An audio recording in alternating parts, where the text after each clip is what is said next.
I think we have to kind of get started because we do have a live stream scheduled, so some people are still coming in. So welcome, everyone. It's very exciting for us, the inaugural Content Enablers Compliance 2020 event. I appreciate everyone coming to the event here, and we also have a lot of people around the country live streaming. So for those who don't know my name, I'm Brad Kabanuck. I'm the president of Content Enablers. And certainly worked to know a lot of you for many years, but for those who don't know, Content Enablers is a compliance training company. For 20 years, we've been supporting trade compliance around the world with a particular construct of compliance in context. And what we mean by that is context not only of your particular company, but with an employee's job function and compliance responsibility. And why that's particularly important is with the dynamic nature of trade policy and trade regulations these days. There's been a lot of our partners and clients have approached us with the construct of how they can look at that concept of training practitioners with some of the same regimes that we use for general employee training, specifically how to provide baseline training across board based on job function. So in this case, authorization or classification personnel.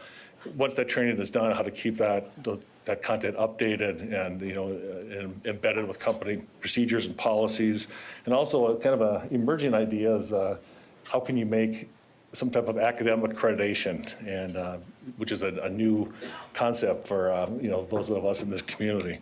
So our response to that challenge is a new partnership we're very pleased and proud to announce with the Schar School of Policy and Government, and we're going to talk a little bit about that. And so we have the Dean, Mark Roselle, with us, who's going to share some thoughts in a few minutes.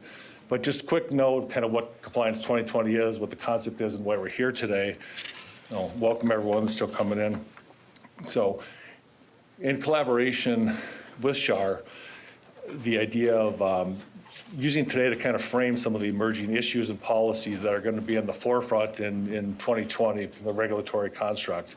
And then in partnership with some of our partners, Squire Patton Boggs, Deloitte, Aiken Gump, and of course Schar, we're going to be conducting a series of live events, here at the Schar School, as well as monthly events to kind of deeper dive into this. So the way to think about this is not so much just limited to a training construct, but more into a forum for communication amongst you as practitioners, your staff, et cetera. So before I go on and introduce our esteemed panelists, I'd like to introduce Mark Roselle, Dean of the Schar School. Thank you, Brad. Welcome, everybody. Delighted that you're here. I'm Mark Roselle. I serve as Dean of the Schar School of Policy and Government. And how many people know of the Schar School of Policy and Government? All right, fantastic. That's great. So we have a co-branded poll with the Washington Post that we do on elections and politics, which was one of 2 polls in the country that got the A+ rating from 538. If you believe 538, that is. So anyway, I think they said some guy had a 7% chance of being elected president last time, but that's another story. But anyway, yeah, we're one of 10 schools or colleges of George Mason University, and we operate on both campuses, Fairfax and also here in Arlington. At this particular campus, we do primarily our graduate professional education, mostly master's degree professional programs such as public administration, public policy, transportation policy, organization development, knowledge management, and actually ranked second in the country by U.S. News and World Report, our international security studies program. So I was thrilled last year when we got the ranking of number 3. We were right behind some place called Harvard. And I told everybody we're going after them. And then this year the rankings came out, and sure enough, they moved down and we moved up. And we got to beat them at just one thing. That's good enough for us. But anyway, welcome to the Schar School. Welcome to George Mason University.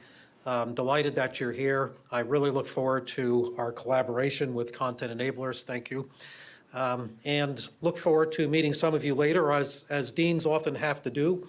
I have to go meet another group in a few minutes, but I'm going to be here for your reception and perhaps a little earlier.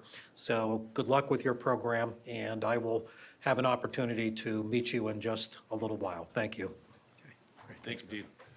So before I introduce the panelists, just to give a little clarity. So our partnership or collaboration with the Schar School, besides our 2020 event, the concept that we're doing with the ongoing learning is a continuation of our certification courses. So Content Enablers has a series of foundation and then functional training that upon completion, you get a certificate of completion from the Schar School, which then allows you to, access the exclusive events of Compliance 2020. So with that, I have to read, but I'd like to introduce our panelists. So first, of course, I'd like to welcome Matt Borman. All of you know Matt, but we also have fuller bios in the handouts you got. But just a quick overview, Matt serves as Deputy Assistant Secretary of Commerce for Export Administration.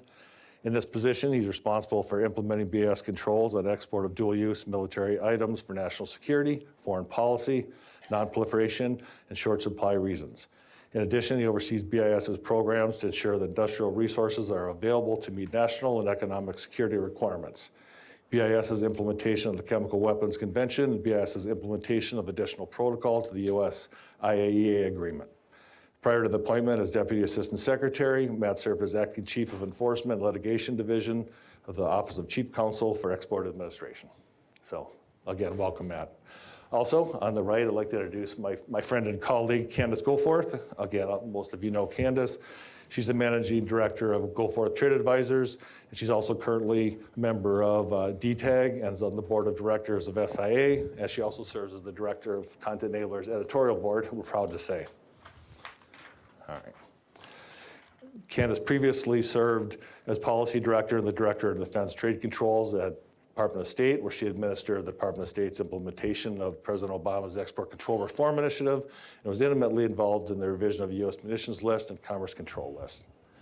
And Kat Hamilton. Kat currently serves as Director of Licensing for DTC. Her current portfolio includes providing regulatory guidance on defense trade to industry, international partners, government agencies, as well as overseeing commercial sales requiring congressional review. She previously led Space, Missile, and Sensor System Division, where she was responsible for the overall operation of the team, including review and adjudication of export licensing requests, and involving some of the most sensitive technologies listed on the USML. Again, welcome, Kat. Tracy Minifield in the middle. Welcome, Tracy. Currently serves as Director of Licensing, Office of Undersecretary of Defense, Policy, Defense Technology, Security Administration. He's a Senior Advisor to the Director of Export Control Issues associated with Defense's review of direct commercial sales, license applications referred to DoD by Departments of State and Commerce. His other responsibilities include setting direction and guidance for a licensed directorate that serves DoD's entry and exit points for drafting DoD recommendations regarding proposed regulatory changes to ITAR munitions list, EAR commerce control list, and Mr. Minifield's other responsibilities include DoD adjudication of commodity jurisdiction requests and voluntary directed disclosure. Not a lot of punctuation in that bio, Tracy. And finally, our moderator of today's discussion, George Gramis, a partner at the global law practice of Squire Patton Boggs, where he chairs the firm's international trade practice, focusing on trade compliance, national security matters across the firm's network in 20 countries, covering more than 40 offices. George's legal practice focuses on export controls, sanctions, anti-corruption, CFIUS clearance, and other global international trade regulatory compliance, national security matters. George, I'll let you take over. And George, this is going to be an open discussion. I'm sure we encourage questions and comments. And again, since this is live stream, we may have to repeat your questions, for the online audience. So, George. Right. Thank you. Firstly, my responsibility here is simply to frame the issues that Content Enablers in the Schar School have developed for this program and looking forward into 2020. They have 3 topics, and I will frame the issues and then open it up to questions to our great panel. Now, looking out at the audience in the room, I see many experts in export controls. And so I'd like to extend the invitation to you to ask questions. I see there are mics on either side, so I think you can go to the mic and ask a question. And it's important to do it that way because there are many, many more people online watching or listening to this program, and they won't hear the question if you don't go to the mic. So just feel free to do that. And with that, let me start with the first topic, unless there's any other housekeeping I've missed. No, please. Okay. The first topic is around globalization of export controls and sanctions compliance. and the impact on exporters and importers. Now, within that topic, content enablers is following the developments in 2019, where we've observed an expansion of the different restricted party type lists. Now, these lists always change and grow, but in 2019, we saw higher profile organizations on lists. So we have Russian oligarchs who are important businessmen within their countries with substantial holdings. And so those organizations, although not listed, are still SDNs. And we saw PDVSA, the large Venezuelan national oil company listed, which also has many holdings around the world and in the United States. And turning to the Commerce Department, of course, Huawei was huge news for us, and all the Huawei entities that were listed and other important companies, particularly in China, that were listed, not just on the entity list, but on the unverified list. So we have seen what appears to be a increasing use of these restricted party lists, perhaps to address national security and foreign policy concerns that might go beyond what we've seen in the past. For example, max pressure on Iran, or the threat of Chinese 5G leadership and the Chinese Made in China 2025 initiative, and that these lists in part might be used to address those concerns. So let me start by turning to Matt to ask, first of all, the audience knows, but to make sure we're all on the same, have the same starting point, BIS administers a number of lists: the denied parties list, the unverified list, the entity list. How is BIS using these lists, and particularly the entity list, as a means of accomplishing national security and foreign policy objectives? Sure. So as most folks probably know, the entity list started, it's probably been in place for 20 plus years now, to proactively try to make sure that items that otherwise didn't need a license to the destination country, if they were going to a foreign weapons of mass destruction program, got US government review and a decision on whether to approve or not. And as George has mentioned, over the years, it's turned out to be a fairly convenient tool because it's fairly easy to put into place to deal with a whole range of national security and foreign policy concerns. I would say in the last year or so in particular, we continue to have the sort of standard diverters in the transit countries. They're always going to be around and being added to the list, and in some cases taken off. You also have the fairly standard parties involved in sort of defense industrial base activities. So roughly 9 months ago, we had a fairly large package with a lot of entities that are in China's defense industrial base engaged in activities that are particularly contrary to US national security interests as it relates to the South China Sea.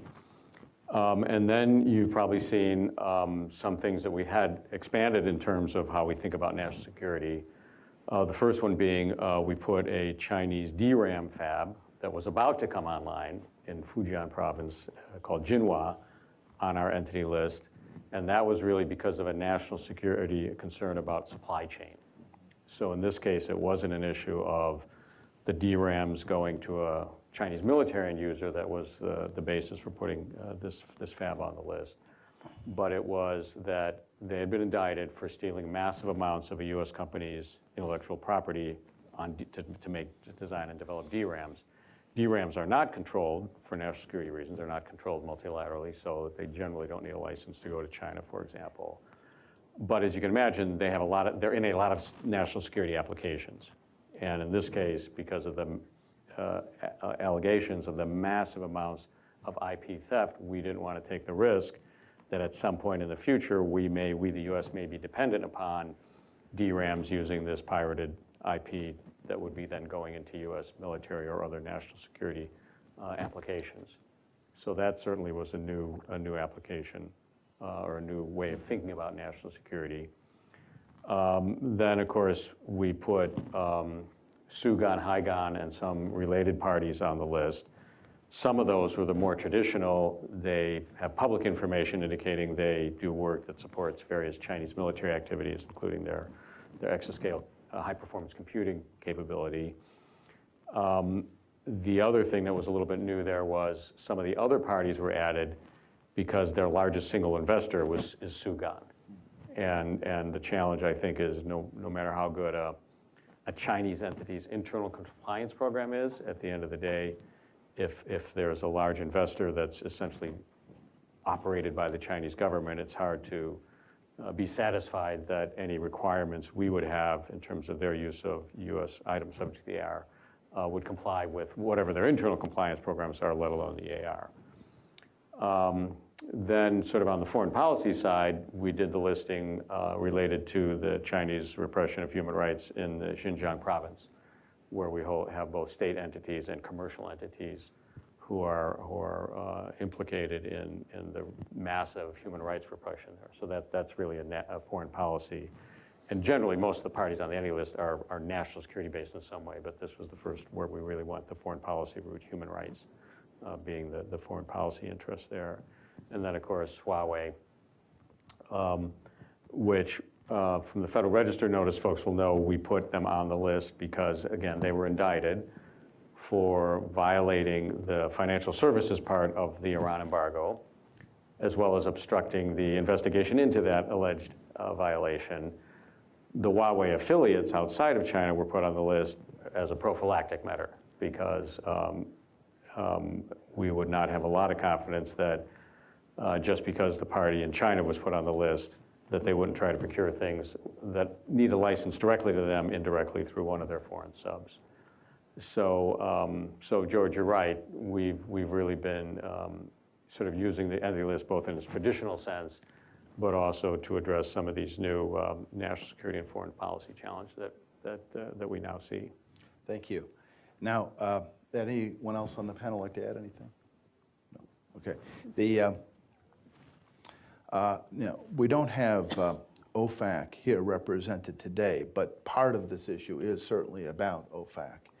And so I'm just framing this a little bit for the future because we are, one of the parts of the issue that Content Enablers has thought about is the complicated burden, compliance burden on industry to deal with the ownership rule in the United States and the control rule in the EU for sanctioned parties, and that with respect to some of these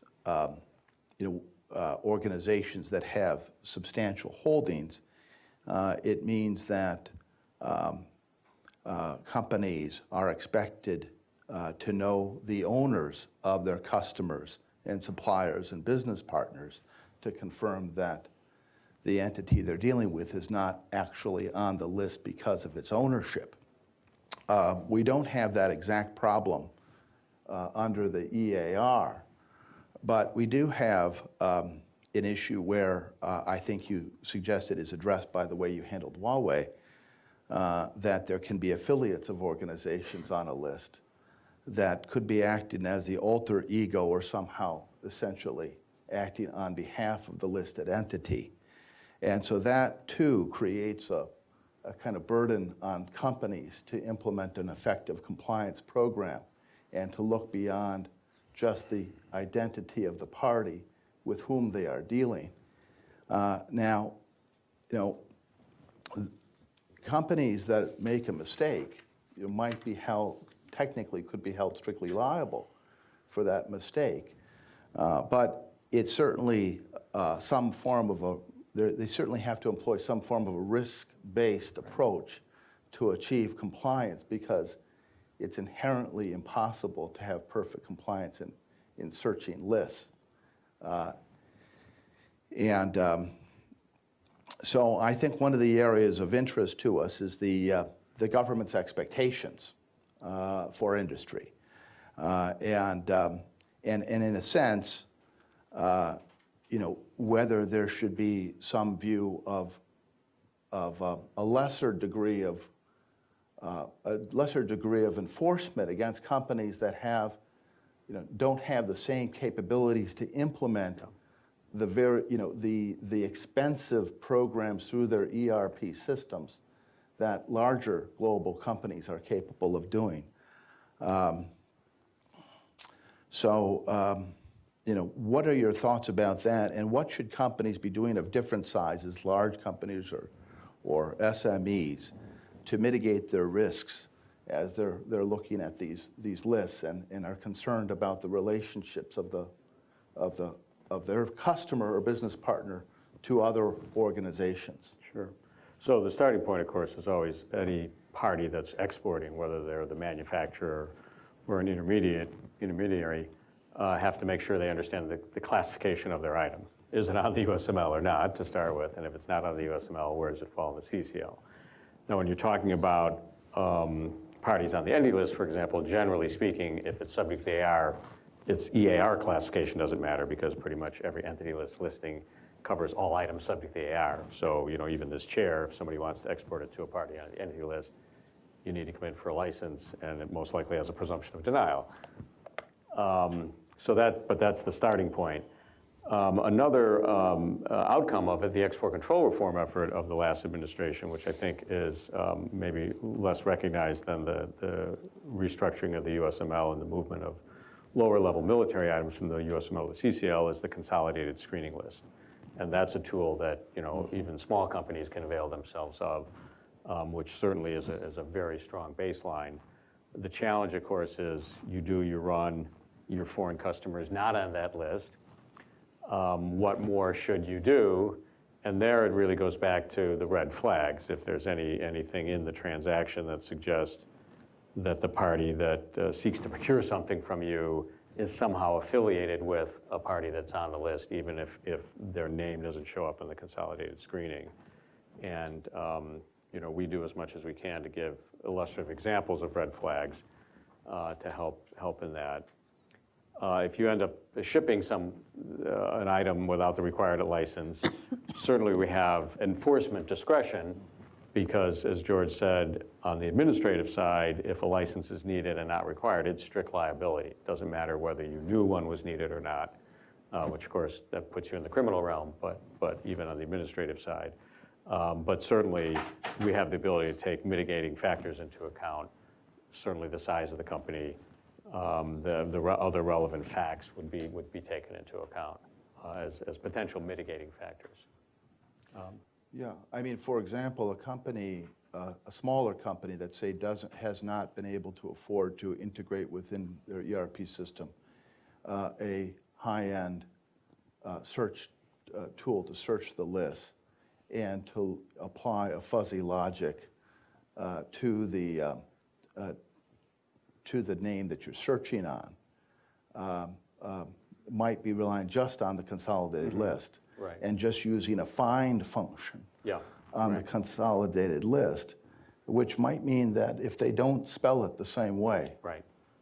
Or if they don't they don't search it the right way, they might not catch the match. Would you take that into consideration? Yeah, Do you think the BIS would take, OEE would take that into consideration? I think so. I don't want to speak for my colleagues at Yeah. EE, but certainly documenting the steps taken would be Yes. very helpful, so that if there is a miss, the company can show, well, here's the steps we took, and then people look at was that reasonable enough? Was that enough due diligence?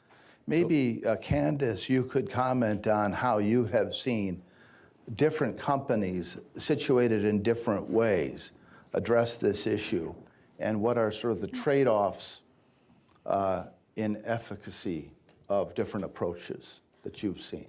I've seen quite a variation across companies on how they do screening. First of all, that they really need to do it, because when you look in the regulations, it says that you make sure everyone is eligible when you're looking at the certification, but not all companies are reading that to mean that they have to do vetting and screening. And I'm talking more, sub-tier, lower-tier companies, the primes generally. they've got that down. But most of the smaller companies don't realize that the words aren't there for them, so they aren't grabbing onto it. But even when they are doing some form of vetting or screening, they're really kind of focusing more on the financial side. So they have their finance or their procurement people. Are they going to pay? You know, do they have bad debt, bad credit? That's where their screening is going, and they aren't really doing screening against the debarred parties list or the excluded parties list. They're focused a lot on, you know, are they going to be able to make their bills kind of thing. And so really just kind of getting them to understand, you know, how many people have to be done. I have folks that I've dealt with where they only have been screening end users and customers, not everyone in the whole transaction. They aren't looking at the banks. They aren't looking at their freight forwarders. Or unfortunately, they'll say, well, I'm selling to a big company. They get US government contracts, it must be okay, so I don't screen any of them. You know, so there's a lot of variation, but a lot of that is to cut down on responsibilities on what they need to do. But again, that can kind of come back to them. And I think that happens a lot with companies that they just really don't know where they're supposed to fit in because they just don't see those words. They just have that, are people eligible? It's like, yeah, but what exactly am I supposed to be doing? I think it sometimes could be a little bit clearer on the commerce side, but not always. But also a lot of companies who sell domestically only, it's an issue. They don't realize, you know, that they may know where the transaction's going, but if they're not the one getting the export license, they don't realize they need to be screening a lot of those folks. So I find that there's a great disparity in, you know, how the screening is actually getting done. And so just, you know, having better information or guidance for companies on that would be useful. Because I found when I've, you know, done some work with folks and I'll ask them, well, what lists are screened, you know, by the finance department and other places, very rarely do I ever see, you know, the sanctioned lists in there. And trying to say, well, you need to turn that module on in whatever particular software you're using. Again, that's a big cost for them, but and then also as George was saying, it may not be in their ERP system, so in a system that has all the parties listed somewhere, you know, like for the invoicing and such. So knowing where to find those parties seems to be a struggle for a lot of companies, which is interesting. But you were mentioning about like tracking the steps that need to be taken. The software that runs 24/7, you know, screening. You know, is that sufficient? I think a lot of companies at times may become a little complacent on that and just be like, oh, well, it's all there. I don't have to worry. I don't go and do double checks. And when they've gone back and kind of looked to say, oh, well, like you say, like we didn't quite get the name in there, so we never saw that there was a hit. You know, so there's been some concern in that, but I think a lot of companies just don't always know exactly what they're doing until they get caught or something, you know, kind of crops up. But again, really more on some of the lower level supply chain, and even higher. So George, that reminds me of something we get asked from time to time, which is why don't we put out a manual that tells people literally how to do a compliance program? And of course, we give guidance, Right. but at the end of the day, we think it's better for each company based on its own business model and its market and its product to come up with their own. So we really say, here's the results you have to get to. I think You got to figure out how to get there. That falls into the category of be careful of what you wish for. Yes. Yes. Right. Yeah, and just to kind of follow up on what Matt had said before about like the items and trying to solve them, the amount of companies that will say, but my item, I can go down to the local store and buy it. Yeah. Why does it matter where I'm selling this? So they don't even, you know, screening is just not even an option, let alone, you know, because they just don't see that. So really trying to figure out a way that people can understand that just because you can buy something domestically doesn't mean you can just sell it to anyone. Because we get I think a lot that's of push on that. why Brad would say we need training. Right? Training. Well, actually, Matt, maybe you could, you know, you said that the kind of the totality of the processes might be, you know, viewed at how consistent, I think the words you used of the application. Can you expound a little bit on, you know, your view or generalized view of training based on job functions, recognizing red flags, based on job functions, identifying, you know, screening requirements, when to elevate issues, those type of things, how that could be viewed not only as a good business practice, but also potential mitigation? Well, certainly to the extent companies can have technical people who know the products and know what they can be used for involved in the screening is very helpful, and not just sort of the trade compliance or the salespeople. because they'll have a better idea, particularly if it's controlled. The typical thing is a dual-use item that has perfectly legitimate civilian uses, but it also has some sort of military or conventional arms or weapons of mass destruction use. And so that's an important part, to link that with the job requirements, the job series, is to have those people involved in the screening. And then, generally speaking, it should be fairly obvious which are the countries of higher concern. And so to the extent an order comes in and it looks like it passes all the compliance requirements, it still may be worth then having somebody more at a policy level in the company be required to take a look at that, sort of as a step back and say, well, are there other things to be considered here? So I suppose that's part of your training and the idea of escalating the issue to the compliance professional who can take a step back and really understand the implications of a party being on the list or the possible uses of the product.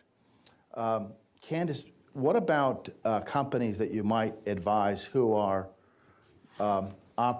operating, have parents or subsidiaries in other countries? Let's say, perhaps a company organized outside the United States with subsidiaries in the United States, and how do you see them operating compliance and particularly screening differently than maybe a U.S.-based company that hasn't thought as globally? Well, it's interesting you say that, because I think a lot of the non-U.S. companies, even if they have, like, say, a U.S. parent or even a U.S. subsidiary, don't always realize the flow down of the requirements for themselves that they need when they become a recipient of U.S. goods and technologies, that they should be doing screening and vetting for re-export purposes or retransfer purposes, or they think that working within their own national laws are sufficient, or they screen, for example, I'll just pick on Germany for a moment, they may screen like the German lists, but not necessarily look at the U.S. lists for the activities that they're doing. So trying to get them to realize that it's more of a global look at the list, particularly when they have a U.S. subsidiary or that they have like an ownership or control within a U.S. company. But yeah, I found that a lot of them didn't realize that they had to do that, and that there was a lot of access or movement of goods. But that also kind of steps back to knowing, what did you get?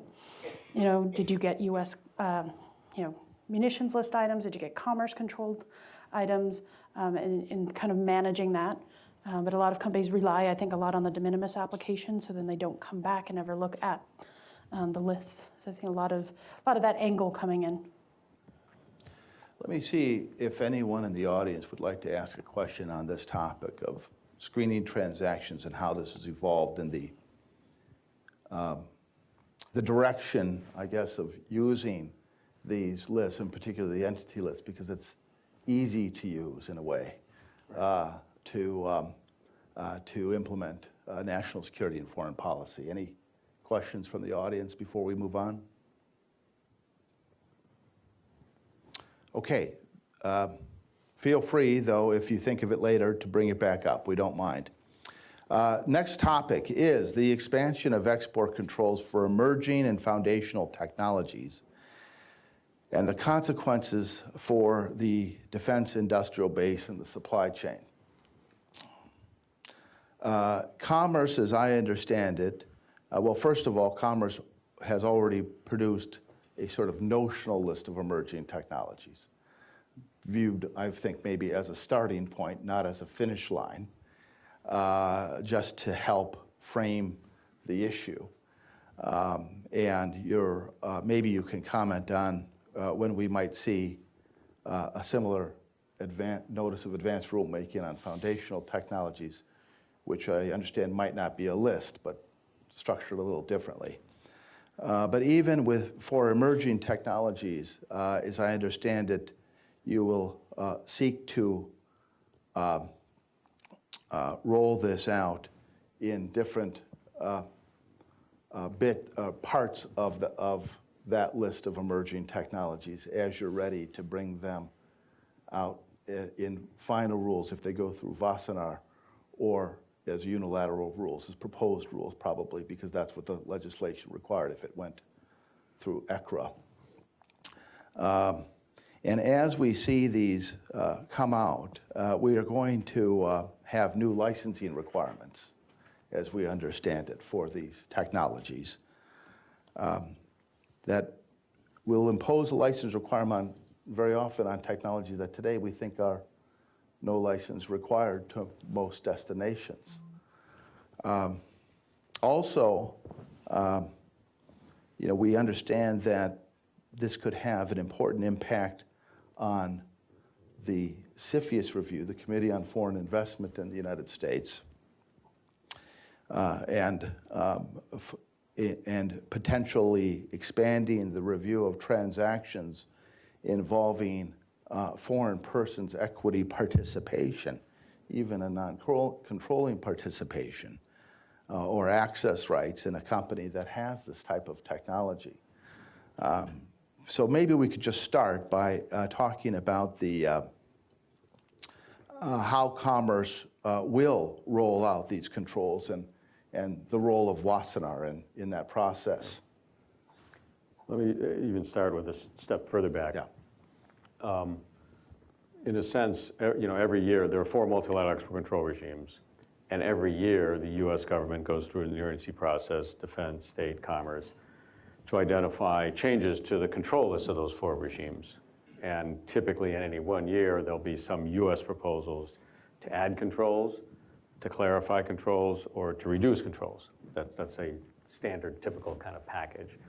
And so essentially, anytime the U.S. government wants to go to a regime with some new control proposal, it's because it's for either a technology that previously hadn't existed and or had been evaluated, or in some cases, it's been around for a while, but new uses have been identified that warrant additional control.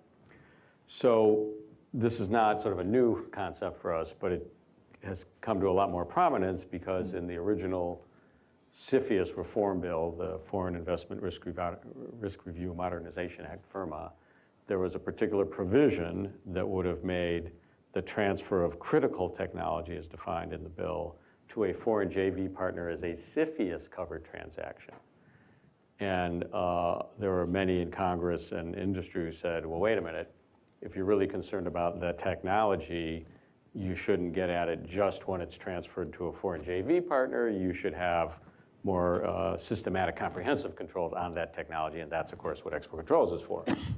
So in one of these sort of miracles of the legislative process, that concept got moved into a bill, the Export Control Reform Act, which was the long-needed updating and reauthorization of the Export Control Authority. The Export Administration Act of 1979, as amended, had been in lapse since 2001, and even before then had been in lapse the better part of the 1990s. So that idea, that provision went into Section 1758 of ECRA that directed us, working with state defense and other agencies, to, on a regular basis, try to identify emerging and foundational technologies, and if those are identified were essential to national security, they would be added to the list. As George said, the statute tells us generally we should seek notice and comment, do them as proposed rules, but we can do them unilaterally if we think we need to, and then ultimately go to the relevant multilateral regime. So the advanced notice proposed rulemaking that we put out on emerging technology, the 14 general categories really came from Tracy and his colleagues at DITSA. And we always try to emphasize those are general categories. We're not anticipating putting a control on artificial intelligence. We are looking for slices of artificial intelligence, for example, that can be reduced to an export control classification number, an ECCN, that we would put out as a proposed rule, get public comment, and then, if warranted, go to the relevant regime.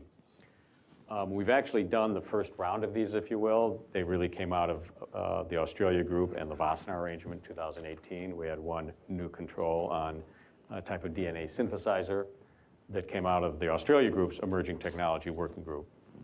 And there were 5 Wassenaar controls. There were new controls. Now, those went right to final because they were already agreed to at the regimes. We've got another tranche we're working through the internal interagency review process that we will put out as proposed rules in a variety of these areas and get public comment on, and then work them in the multilateral regime process. So this will be an ongoing effort again, we're looking to do them as traditional ECCNs, because ultimately, if we want multilateral agreement, we're not going to get multilateral agreement on some broad categories. They need to be very specific with technical objective parameters. So that's an ongoing effort. Tracy, I don't know if there's anything you want to say about, DoD DITS's role in sort of developing these proposals and identifying the technologies. Yes, so thank you, Matt. What I would add to that is, when you think of the Department of Defense and our national security goals and objectives, one of the first things that we do internally in DoD, and particularly in DTSA, is we step back to national security strategy and national defense strategy, the latter which reminds us of this reemergence of these great strategic competitors, Russia and China. And so we have lots of experts within the department that study what technologies or capabilities DoD will require to sustain, maintain, and build a lethal force, right? And to the extent these technologies that are on the list, the notional technologies are on the list, provide capabilities to a military, a foreign military, the U.S. military, we need to take a look at exactly where those controls reside today, and then begin to consider ways to fill the gaps for things that are controlled, may require a different look at the control threshold, things that are not controlled, and go through the process that Matt explained a moment ago about seeking interagency coordination, multilateral coordination to get a multilateral list published and/or domestic unilateral list covered. The latter of which is not the aim of DoD to go strictly unilateral on those technologies. It is to work with our interagency partners, industry and academia, to figure out the most strategic way to get at the controls that we think we need to maintain that lethal force. So. And one other thing maybe that I think is perhaps overlooked in this, Kat, is I think almost every USML category has that subsection. If it's a technology developed with DoD funding, it's USML. I don't know if you want to speak to that at all. It's true for the categories that we've gone through the rewrite, that provision prevails for that very reason. So a lot of times we don't know what those technologies are or until, it's in that developmental process, or what that's going to look like, or what the engineering design looks like. So we retain that on the USML until we know what that ultimately is going to look like, or what that customer base is, or how it could be used against us. So if you think of today, roughly 3/4 of all R&D spending in the United States is outside the government. It's private sector. But of the slice that's within the government, probably 9/10 of that is DoD funding, which means it's probably already on the USML. And I think in the whole discussion about firm and emerging technologies, a lot of people, I think, didn't recognize that. Yeah. That at least for that very specific slice, which arguably is the most sensitive, or potentially the most sensitive, it's already on the USML. So, as we roll these out, it's certainly possible that you could have an emerging technology control that really should be a USML control, but it seems like the vast majority of them will be dual use, because otherwise, if it's government funded or DoD funded, it's already USML technology. So as you go through these tranches, right, and you have, let's just say, artificial intelligence as an example of one of the tranches. So you go through artificial intelligence, and you've defined some control parameters that you think are sufficient to articulate in an ECCN. You may have as your objective to take it to Wassenaar to implement multilateral controls. Are you suggesting that before you go to Wassenaar, there would be a proposed rule? Or would you go to Wassenaar first and then possibly just come back with a final rule because it was a Wassenaar change? Ideally, these will all go out proposed, because that'll help inform the Wassenaar or the other regime proposal. Part of the challenge is the timing, because for Wassenaar, which is the regime that has every year the most proposed changes, either from the US or from other members, the cycle really is they need to be in the Wassenaar in February of every year. So, ideally, they're all developed within US government, but right now, we get them out for proposed rules, we get comment in time to help refine our Wassenaar proposal, go to Wassenaar, sort of fortified by the public comments we've gotten as we discuss them with the members. I think, Tracy, you commented a bit earlier about how your agency's involvement in the first list that was published. Now, as these tranches are being developed, can you just talk a bit more about DITSA's role in developing Sure.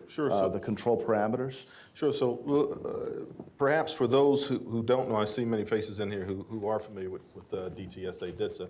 But for those who don't know, our organization is about 130 strong. And within that, we have several different directorates. One directorate that's key to helping DoD figure out the technologies and capabilities is our technology directorate, which has about 35 or so scientists and engineers, multidisciplinary backgrounds that have come out of labs, out of industry. So they're pretty smart individuals, and they help us try to draft and write, at least from DoD's perspective, what appropriate controlled text and threshold might look like on the ITAR, and if it's not going to be on the ITAR and the EAR. Now, this is after it's come out of the Wassenaar process ostensibly, and we're starting to bed down our domestic controls, but we should know ahead of time what that language would look like ideally, I would think. So it's a process that involves not just my organization, but we have key organizations within DoD, our services, for example. It could be a capability of interest to the Army, the Navy, the Air Force, our Research and Engineering Directorate, and our Acquisition and Sustainment Directorate that does lots of work with the Defense Industrial Base, but also opine on how these controls ought to be drafted, at least from DoD's perspective. And then we work within the interagency to shape or further conform what the control text would look like with some level of agreement amongst interagency partners. So, Okay. George, the other thing I would mention and remind people of is we also have another track, if you will, which has been in place again since sexual control reform of the last administration, which is the Commerce Unilateral 521 category. correct. And we set that up because there were times when three agencies would be looking at an item in a CJ, in a commodity jurisdiction determination, and all agencies agreed it was not on the USML, but felt as a matter of policy, EAR 99 was too low a classification for it, and it really warranted some more restrictive control. And so there we would put a unilateral control on it, ideally go to the relevant regime, try to get multilateral agreement. So in this emerging technology effort, you certainly will have probably mostly proposed rules, but you certainly could have some coming out of CJs that end up at 521, still going to the regime essentially, but a 521, because if it comes out of a CJ, the product exists, right? Mm-hmm. The company has come in and sought a CJ because the thing exists, and they want to know from state, is it on the USML, because they want to export it or otherwise release it. I think we recently had one of those go on to the 521 list for AI and deep We're learning. about to. About to. Yes, right. Now, as to unilateral controls, have you thought about, or would you like to share, would you use an existing reason for control, or would you envision that you would need a new reason for control? Would you use regional stability, or how would you go about applying a reason for control for an emerging technology that maybe for which you perhaps cannot obtain concurrence at Wassenaar to put it under, to apply an NS control? Yeah, I think it'll really be a case-by-case basis, how we go about that. If we just do it as a 521 or create some other ECCN for it to capture it. And so the irony of this is, in some ways, an emerging technology that we seek to control will be most effective if it's only in the US. Yeah. And so in a sense, it penalizes potentially particular innovation in the US, because if you're the only one that has it, on the other hand, that's what makes the control effective. The more it's already outside the US, the less effective the control is going to be. So I'd like to pick up on that, but just before we close out this part of the topic, it would seem that given the framework of a process that you've just described, it could take many, many months to get through that list. Is that your view, or in other words, it's going to be in tranches over time? Yes. No. It's going to take, what kind of a time period are we looking at? It's going to be ongoing. Yeah. Because technology is always emerging, yeah. So it's just going to be an ongoing basis. Again, the difference between what we're sort of doing now and what we've historically done, I think, is a more systematic, comprehensive way. So we're really trying to reach out to the entities within Commerce, like the National Institute of Standards and Technologies, to the Department of Energy labs, to other parts of DoD who are doing a lot of research to get a better sense of how to look at this in a more systematic, comprehensive way. And how about the foundational technologies? What will we, can you tell us anything about what we should expect to see and when? Yeah, that's actually conceptually to me harder. Yeah. Because emerging technology is, we're looking at this vast universe of EAR99 technology and figure out what do we need to pull out and really look at closely. Foundational, by definition, means it's already there. And in a lot of cases, it's probably what we would call AT level control, because at one point it might have been multilaterally controlled and it's been decontrolled. So that conceptually is harder. We also have internally work on the advanced notice proposal rulemaking to get public comment on how to address this foundational technology issue. So that, we're hoping to get that out this fall as well. We still need to finish our internal work and then get it to the agencies for comment. Is there a relationship between foundational technologies and emerging technologies in the sense that certain foundational technologies help allow you to produce or to achieve the emerging technology? I'm thinking of, like, for example, materials. Yeah, they potentially could. In fact, that's one of the things we'll be seeking public comment on, is are there really two sort of distinct things, emerging as things that truly are just being developed versus foundational things that already exist, or is there some relationship between the foundational to emerging technology? So that's a fairly intellectually challenging undertaking here. Okay, now getting back to the point about some of the pitfalls of a unilateral control that you were raising, and also the way in which I think, in particular, Tracy, you were framing the justification or the reasons for controls. I wonder if you could comment on to what extent the emerging technology controls are not necessarily about protecting technologies in the United States as opposed to a response to China's technology advancement, for example, in 5G, or certain initiatives that are in the Made in China 2025 list. To what extent is this a reaction to China?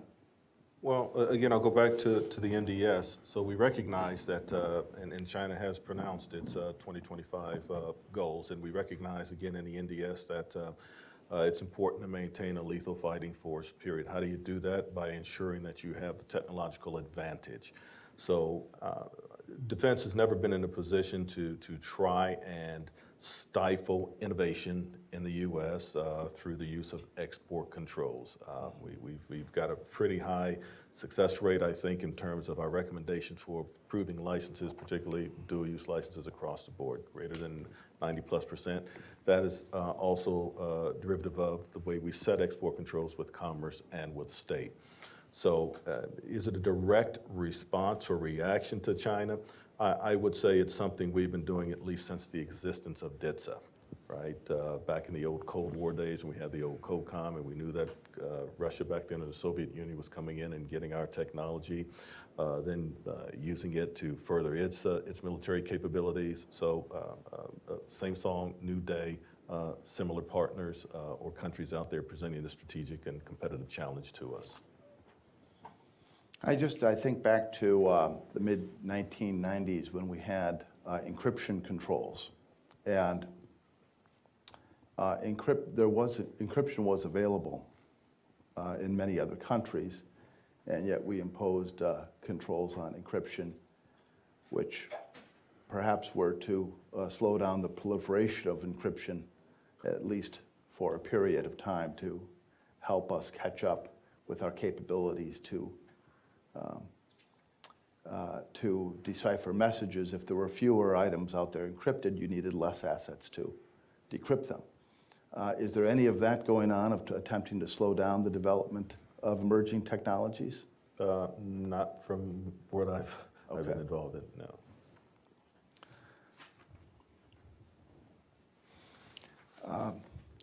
Maybe could you just, do you have any further thoughts about, Matt, about the sort of balancing the interests of unilateral controls and the development of these technologies in the United States, because a lot of emerging technologies are developed by companies that are in an earlier stage.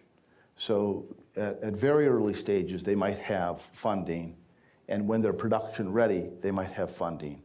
But they'll go through a period of intermediate technology readiness where it's very difficult for them to receive funding and identifying something as an emerging technology because of the impact that has for under FIRMA and the all emerging technologies being a critical technology and therefore subject to CFIUS review, even if there's some non-controlling investment equity participation potentially by a foreign party could have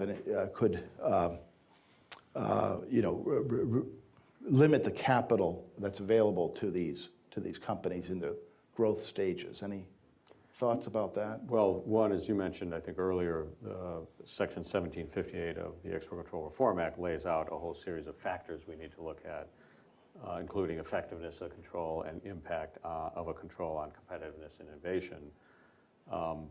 So that always has to be taken into account. You're right, though, if we get to a point where we have unilateral controls, because right now, for example, the controls I mentioned, they're covered by the CFIUS pilot program, but that's because they're multilateral. I mean, we have described them as emerging because they're new controls, but they're not emerging in terms of the statutory construct. And I think this is just going to be an ongoing issue that the agencies will have to grapple with is, on the one hand, you want to make sure that technology you think is sensitive is not obtained by those who would do us harm. But on the other hand, you're right, the companies that are developing it always need an influx of capital to keep developing it. Yeah. And so a lot of that actually happens in a CFIUS review. You know, who are the parties, what kind of mitigation might be put into place, those kinds of things, as we're sorting that out. Let me change the topic a little bit within the same construct and ask about BIS's responsibility and role in implementing the executive order to ban transactions involving supply of technology owned, control, or subject to the jurisdiction or direction of foreign adversaries not named in the executive order to U.S. ICT infrastructure, critical national infrastructure, or otherwise presenting basically a national security risk. It seems that BIS, for better or worse, has inherited this responsibility to come out with regulations. They were scheduled to be out in October. They're not out yet. You know, where do we stand with those regulations? And is there anything that can be shared about, are we going to be surprised when we see the regulations because of its impact on you know, equipment that's being used in the United States today, potentially? Right, right. I don't know that people will be surprised, but the regulations, again, as the executive order requires Commerce to put together regulations, so those are still being finalized. Sort of how it will be implemented within Commerce is still being finalized as well. But the development of the regulation is pretty far along. And we'll certainly anticipate a lot of public comment once Well, they're that's, out. I mean, that's as much as we could hope for. Yes. Thank you.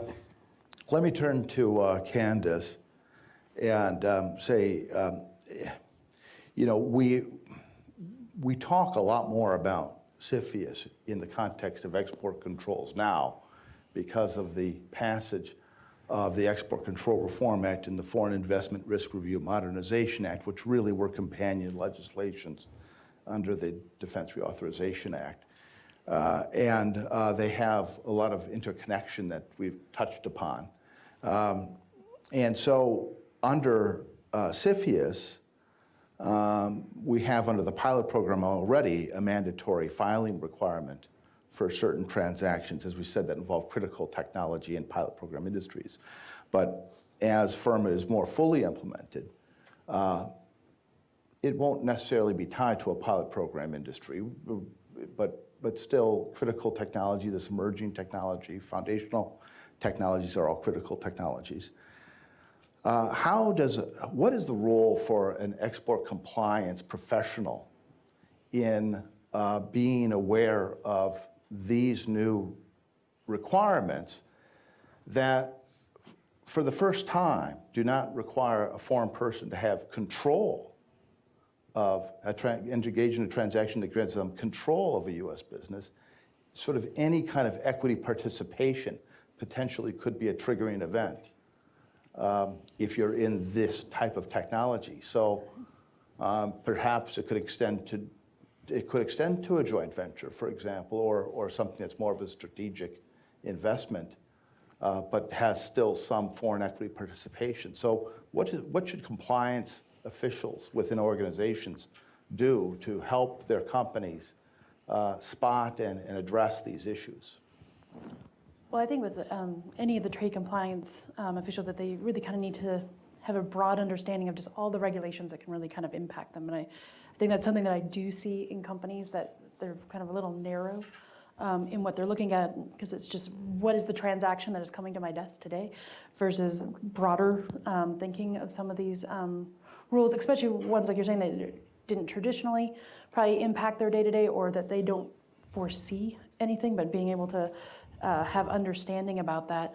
I mean, the real trigger is, and I think that this is probably for most companies, is making sure trade compliance is involved sooner in business process within companies. I don't know how many times I go to companies where it's more trade compliance is the reactive part.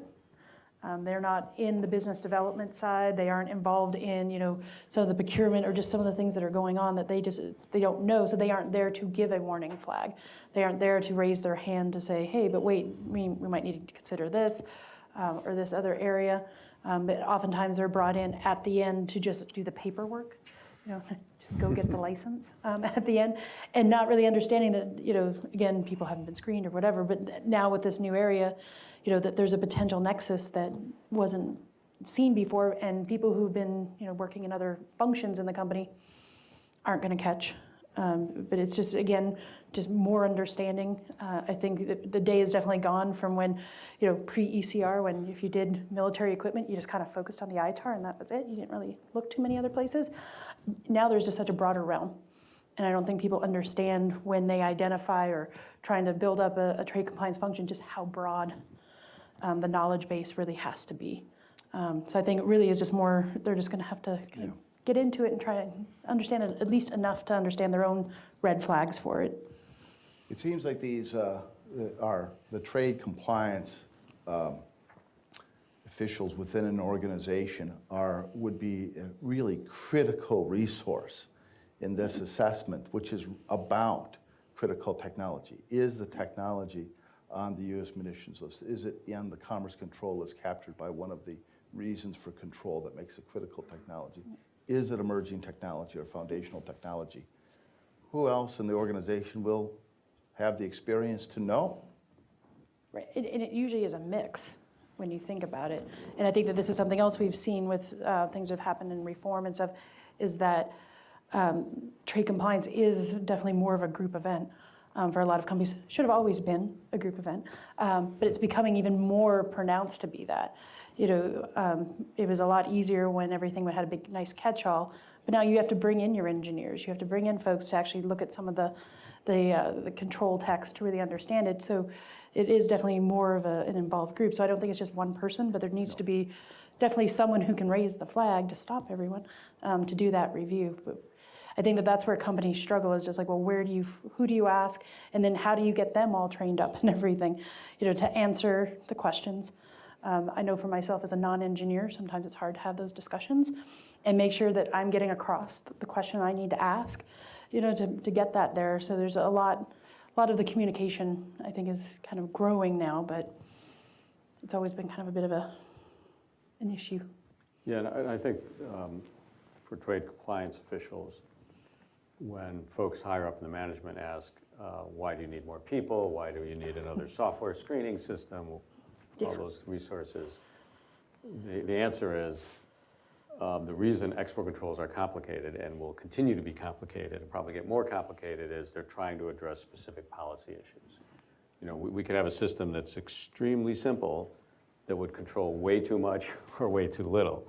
And so, you know, export control reform is one example where there's a definitive policy goals to increase interoperability, to help the U.S. defense industrial base be more competitive in exporting, and also focus government resources on the transactions that are most sensitive. But of course, in doing so, we had this massive rewrite of the USML, significant rewrite of the CCL, and so every one of these policy situations where there's a policy objective, almost by definition, is going to make the system more complicated. So that's, I guess, a selling point for trade compliance officials as they're making their case for resources up their company chain. That it's not really up to you to make it simple. The government's telling you we're making it complicated because we're trying to achieve certain policies. We're helping for job security. Is that what you're Yeah. saying? Yeah.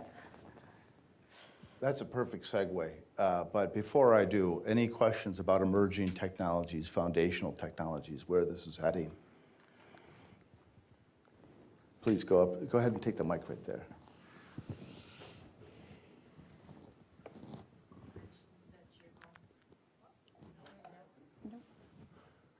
Push the button, I guess. Or I will repeat the question if it doesn't work. I think it's on now. You mentioned that to be prepared for Wassenaar in February, you might have some more detailed proposals before then. Does that mean February of next year, or?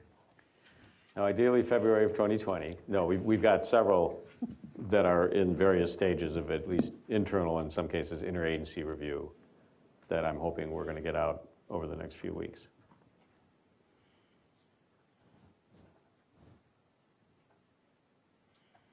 We had a question from one of our live stream viewers, and this was about a previous topic, but she had asked, is there a specific time frame that exporters need to screen their shipments?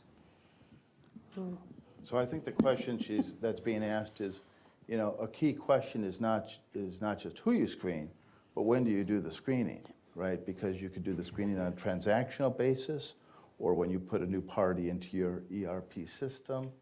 There's different, or you could do the screening just before you ship, or you could use a combination of the three.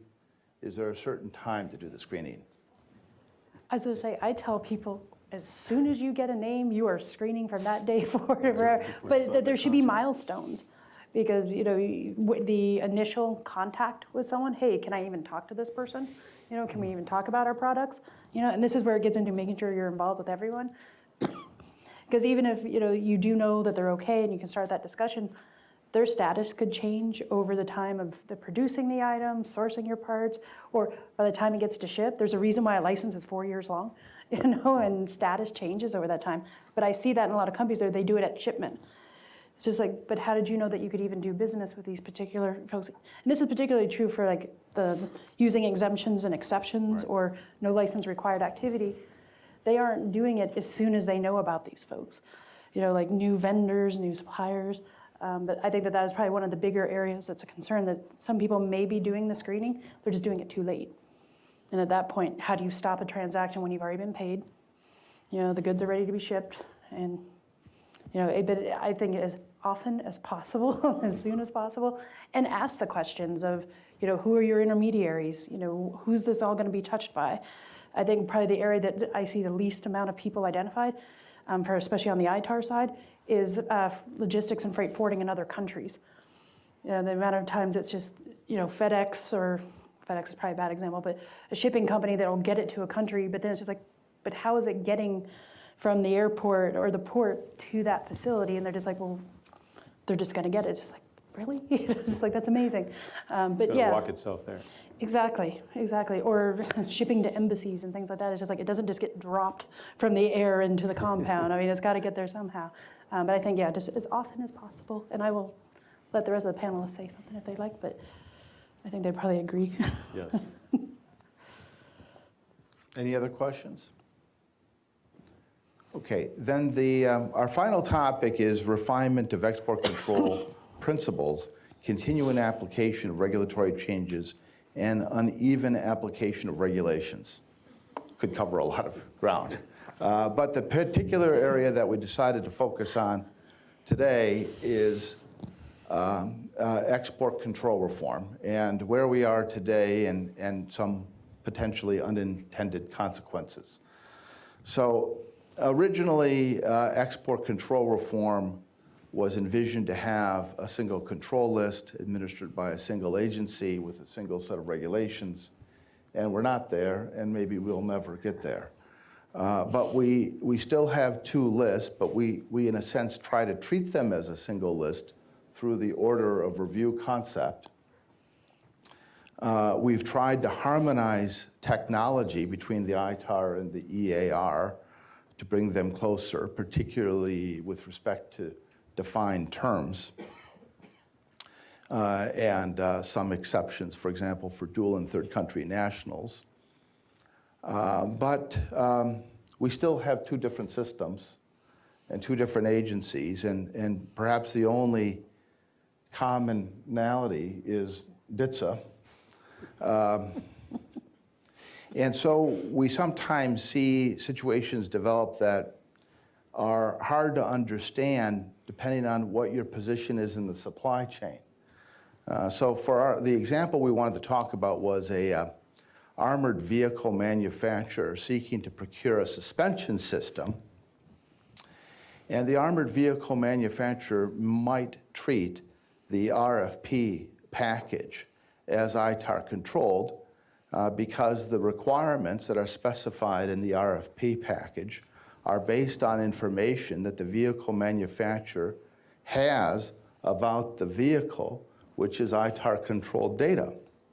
So a reasonable assumption, perhaps on their part, to treat the RFP package as ITAR-controlled. But the suspension system contractor would probably view this data as 600 series because it relates to the design and production of a 600 series suspension system. So finally, because Kat has been patiently waited, we're going to start with Kat and say, could you give us your thoughts about that example and, how should this technology be treated? So to Matt's point, export control reform, while it created some bright lines within the context of the munitions list and within the control list, it did bring about very complex scenarios like this one. So back in the day when all the parts and components for that armored vehicle or what have you were on the ITAR, it made it really easy to determine where those services lied. And so now you have somebody that's in possession of an ITAR-controlled manual where their subset arguably is the suspension system. But there's so many factors for consideration. So in answering the RFP, do you need to export the entire manual? If so, then you're gonna look at taking that higher control because that's how that document is controlled. If you're only looking at this suspension system and that's all you intend to export, then maybe you fall out of that scenario. But there are scenarios in which you may only be involved in that suspension system, but in order to answer that RFP or to do that actual integration work, you have to know something about that vehicle and you are exporting something about that vehicle. And so there's arguably times where you have an item that's on the 600 series that you cannot do that work abroad without knowing that platform, that defense article. And so that's where it gets really case specific, on what you're doing, what you're exporting, how are you setting up those export authorization? Is there a bright line when it gets staffed to our colleagues in DITSA that they know what those bounds are? We, always go out and tell people, if you don't define that box and you're attaching documentation that leads us to believe that there's ITAR-controlled information that's going to go, we're going to set that control at the highest level because we don't know how to back off from that. Contrary to that, we've had scenarios where somebody said that they were only involved in a 600 series, and we staffed that around. We found out there is absolutely no way you can do that integration work without performing a defense service, because you have to have access to the defense article in order to complete that. So are you looking at integration? Are you looking at plug and play? All of those are very complex scenarios that came out of export control reform efforts. Tracy, would you like to comment further? Sure, I would add on to that. So what Kat described, I believe, is a pretty standard bit of analysis that takes place if a package like this were to land within the Department of Defense. And you almost have a mini CJ panel here, right?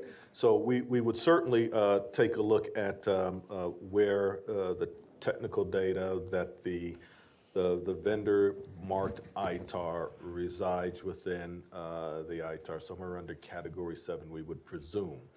And to the extent they've self-classified, and they've self-classified confidently, we would have no reason to necessarily question that judgment. So we would start there, and we would agree if that export for that RFP had any information in it about the overall ground vehicle itself,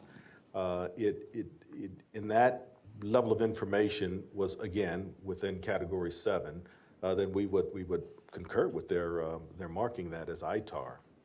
Conversely, if none of that were the case and they could somehow put forward an RFP to have that suspension system built without giving any of the critical parameters about the armored vehicle in which it was going to support, then maybe one could walk away and say that that RFP, at least for itself, maybe EAR, but it really depends on how much ITAR data is in that RFP. So that person receiving it and responding to the RFP would have to be careful that they don't introduce something that the exporter of the RFP didn't put in when they sent it out non-ITAR, if they were to go that route. So. And sorry. Go ahead, Matt. I was going to say, and that's something we see quite a bit in RFPs, where they may stamp ITAR, but they actually, the information they provided doesn't meet the definition of technical data. It's just a system description or a performance function. It doesn't get into that further detail, but what's the comfort level with people to step back saying they may have stamped at that, but they didn't actually rise to the level of the technical data. And I think that that's an area that people struggle with, and I'm glad you guys are looking at it, but I'll let. Yeah, I think this scenario raises an aspect of export control reform that we still haven't finalized, which is if you're providing technology for a 600 series item, how do you know that that activity is only EAR technology and it's not also a defense service? Because by definition, technology for a 600 series item is technology for a military item. And that's one I think we're still need to continue to work on to sort out as a bright line as possible on that. Well, picking up on, I'm sorry. No. Greg.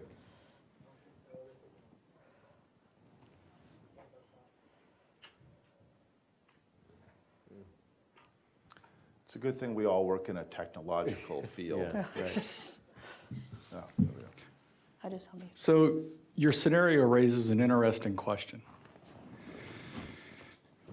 You've got a U.S. company that makes the vehicle's ITAR controlled. You're going to work with a non-U.S. company on the development of the suspension system. So you need a technical assistance agreement for the possible defense service. If you follow the ITAR, the 124.8 clauses, it says the results of that are ITAR controlled. That would then lead you to the conclusion that that foreign developed suspension system is ITAR controlled because 124.8 says it is. If you develop the same suspension system in the United States and the U.S. company goes to export it, it's 600 series. But the identical foreign one is ITAR controlled. How do you explain that disconnect to non-U.S. companies? It's complex. I was going to say, what time do drinks start? That's what you really want to know. Get a beverage. The question of ITAR taint and when that applies is something that we grapple with internally as well. All of that is case specific. That's why we haven't come out with anything, although I understand that we're close to posting some FAQs on where we think that line is in terms of at what point is something foreign origin, have enough of what we have, our technology that then grabs it to the, to our side. And so, again, that is very complex, and some of the second and third order effects of, working in a global market and what have you, where the technology isn't US anymore, that there's, partners all around the world that are working on that have those same capabilities that we glean from and everything. So it's tricky, it's complex. We continue to work on that. We do hope to have some resolve, or at least some FAQs posted on our website that we've worked with, with a variety of advisory opinions that have come in and trying to establish that bright line. So I would encourage people to look for that in the coming months as we put some guidance out to the exporters. Follow up, Greg? Hang on, I'm getting asked a question. Okay. You could. So I was over in Rome last week. I get an earful of this from the Italian company that owns this. Their British subsidiary and their UK or their Polish subsidiaries. And doing business with the United States is difficult, and part of it is the confusion over jurisdiction and what they view as the changing jurisdiction. What they're seeing is instances of items that if you do a pure reading of the U.S. munitions list, they come out to be 600 series. But you have various offices within the government that don't like that answer, and so they're going to go back to the starting point and interpret portions of the U.S. munitions list differently. If you take a fire control radar, for example, Category 12 of the U.S. munitions list says a fire control system. That's the complete system, the radar, the weapons computer, all of that. And it doesn't control the parts and components. The radar itself is in 11, which then puts your parts and components in a different spot. And so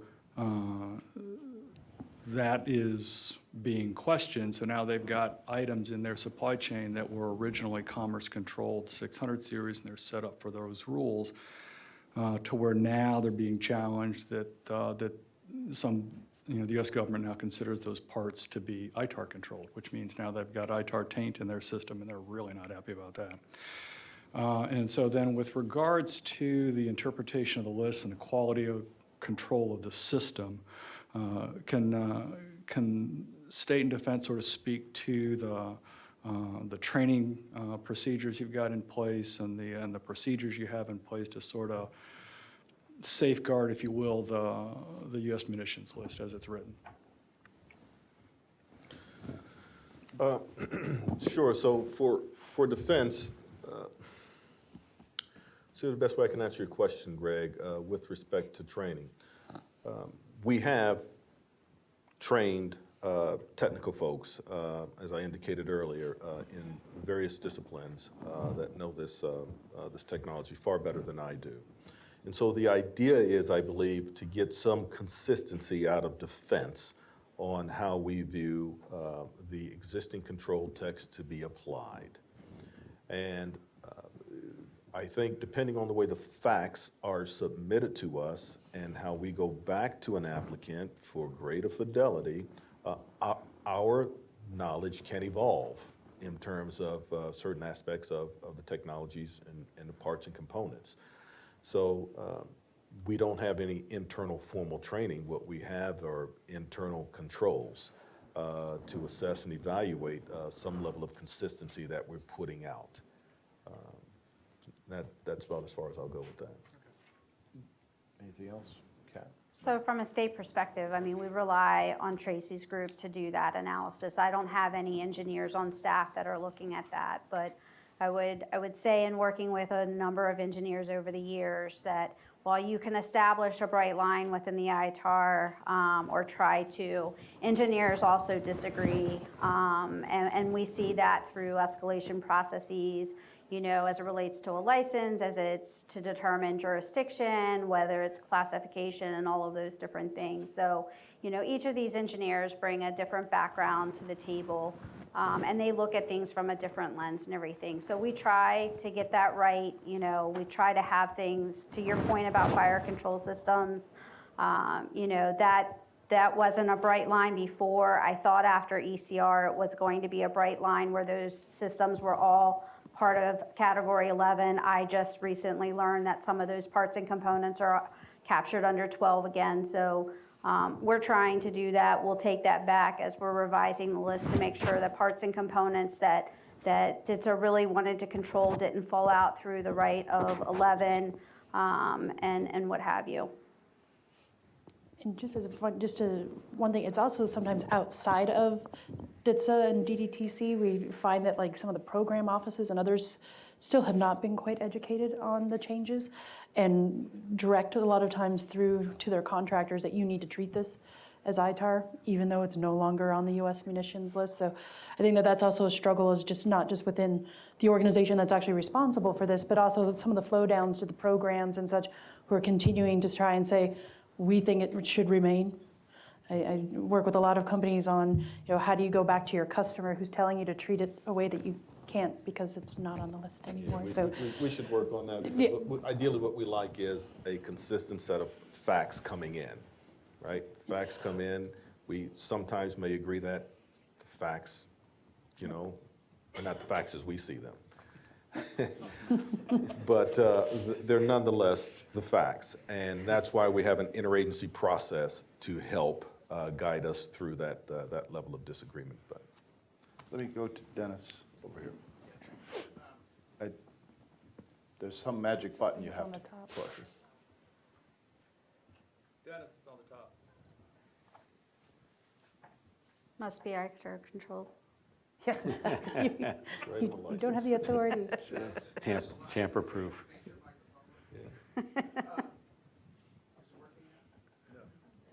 Just speak loud. I can There we go. yeah. Okay. Thank you. So Matt, you made a statement that maybe was a little overbroad, and I want to explore that a bit. You said that all DoD-funded technology is controlled under the ITAR. Now, the ITAR doesn't say that.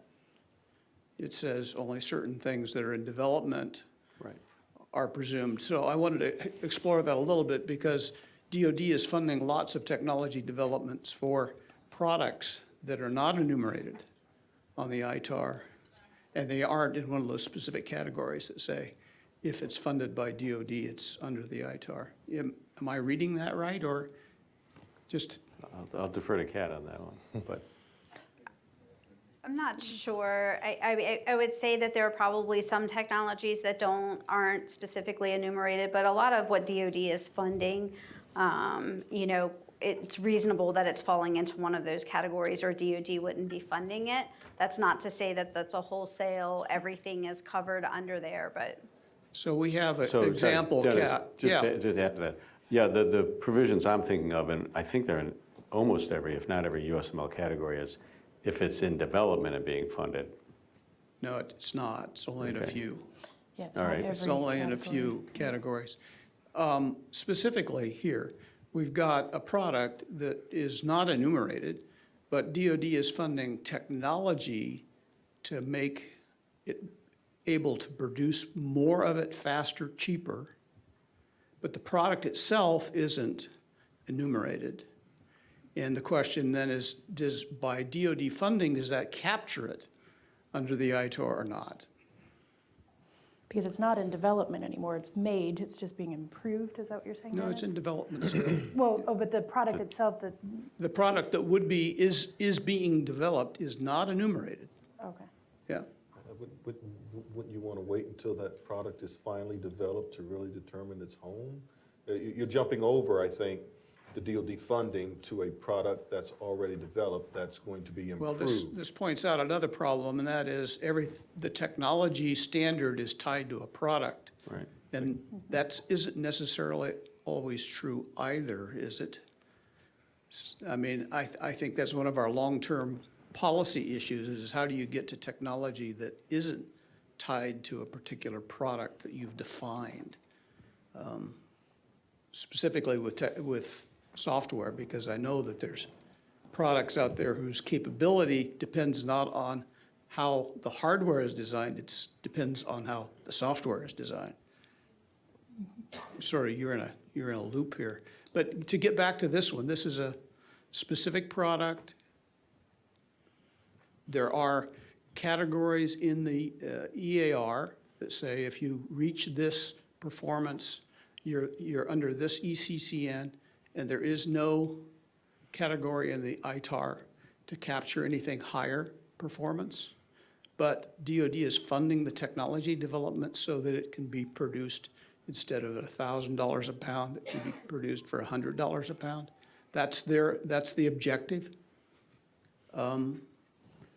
So the question is there a presumption that is, even though it isn't in the ITAR, is there a presumption that it's controlled under the ITAR, under the U.S. military list? I don't think I want to even take that. So we need to take this back and whiteboard it somewhere. I think I'll I go hope back to not. my previous comment.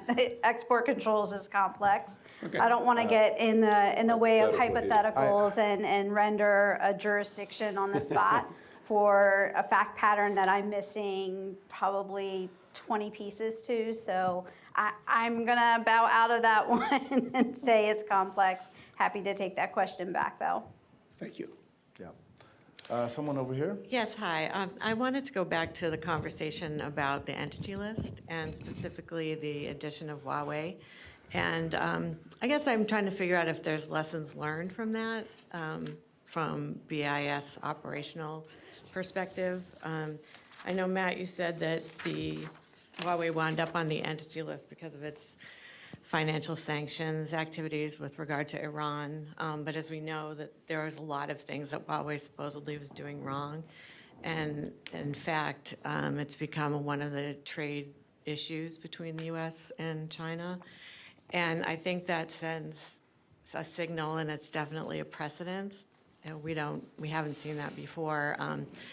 I mean, I get it that you can say the reason why they were put on there was because of their activities with regard to Iran, but they're not getting off of it in any traditional way, or that path for them to get off the entity list doesn't seem to be working in the current environment. So I guess given that you've had like 200 license applications that are now, I think, finally moving along, but have really debilitated some of the offices at BIS, it just seems like it's had a huge effect. And so what have you learned? What can we expect kind of going forward? We're going to see this again with any other company in China or Russia where there's underlying trade negotiations? That I can't speculate on. The president has made any number of public statements about Huawei. And so we've spent a lot of time within Commerce and with the other agencies thinking about how do you take these general statements and operationalize them into a licensing standard. So if and when decisions are made on them, then people, I think, will start to see what the standard is. And ideally, we get to a point where we can articulate that standard and things going to Huawei and its affiliates. I mean, you're not going to publish licensing. I mean, the 12C would prohibit the specific facts. You might be able to, I guess, do an FAQ saying, generally speaking, these have been more likely to be less denied than others, or Yeah, I mean, we'll see. And of course, the companies that get their decisions will start to see what the rationale is. I guess probably even now you're working through what those policies would be. Yep. As you're thinking about the licenses, it's actually probably helping to form the policy. Right, no, that's exactly right. The specific parameters, yeah. Yeah, the specific parameters, yeah. so just any comment on how they going to get off the list?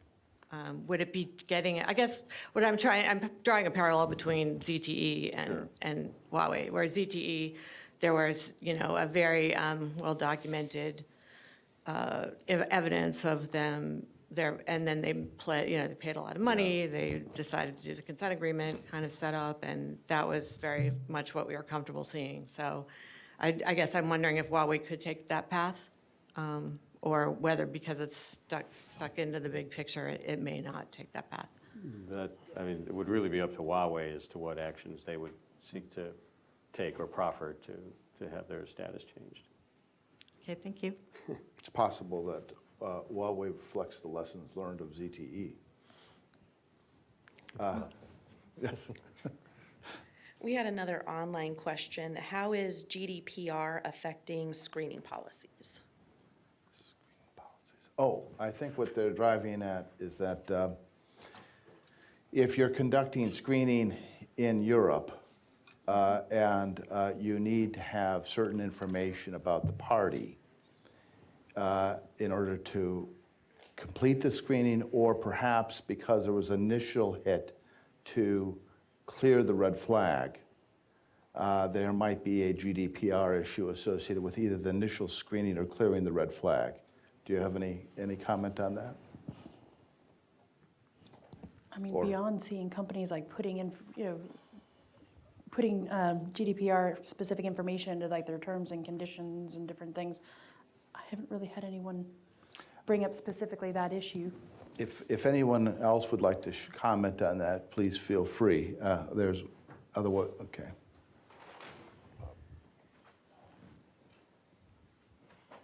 I was just going to say that when it came up at SIA, the quick response from the U.S. government was, all you need is authorization for the person being screened. So it's entirely legal to collect the information in order to clear the hit with the consent of the person being screened. And I think that's the U.S. government's position, is you need to seek that consent. We're not giving you any kind of waiver because of GDPR. Yeah, I think that the problem is that the U.S., it might seem, I think it seems simpler from this side of the ocean than the other side of the ocean. And on the other side, they have concerns, and it varies a little bit from country to country about whether they can seek consent, whether that consent is effective.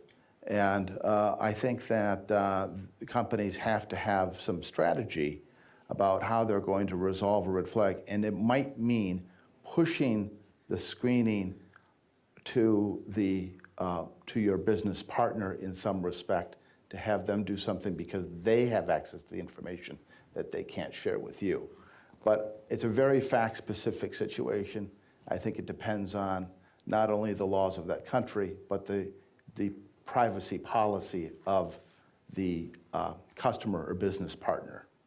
Yeah, I just wanted to add one point, which is there's at least one country in Europe, sort of very far north, that has taken the position that that it is actually unlawful to screen against the public published data because I think the rationale is that those people haven't had basically due process in having their name put on the list in the first place. And so in that country, it would actually be unlawful to screen anything against that list. I haven't heard that. That's really interesting. Thank you. There is a court proceeding, which is not in English. So, and we won't be discussing who that might involve. It's just really important if you're in the situation of needing to screen involving a European subsidiary to, for them to get local guidance on privacy requirements as well as what local laws may be. And, the other point I would make is that there are situations in which data is authorized to be transferred from one country to another for legitimate business purposes, and that may also provide an avenue to get the compliance work done that needs to be done, just not in the country where the data came from in the first place. Good idea. Do you have any? No? Yeah, I wanted to go back to some of the stuff. So if there's anything more on GDPR, I'm happy to pause. But No, I feel we've covered that topic right, sufficiently. Thank you. Fair enough. I'm sure you guys feel like you've covered Greg's topic sufficiently as well, but I'm gonna bring that back a little bit. I think for it's been my sense that effectively what's happening in some of these discussions around fire control systems, and we've had other instances. It's almost like mini CJ processes are going on through the licensing process, which I think the government would be quick to say, we don't give jurisdiction or classification determinations through the licensing process, but effectively that's what's happening, right? Because all of the cards are in the government's ability to say, no, I'm not giving you a CJ, but I'm gonna continue RWAing your 600 series license until you do what I please, right? So. And that's okay, right? I think, there are certainly very challenging circumstances about ITAR taint and things that are very complex and complicated. But I think for me, a practical solution there, something that I think maybe we can look at collectively as a group is, understanding that government persons change over time and interpretations, even though we don't want them to, can change over time. It's the rigidity of the mechanisms by which we license this product, which I think is challenging to our foreign parties as well. So for example, if you have, precedent 600 series licenses to get an item to a foreign person, to a non-US person, that's now being challenged through the licensing process.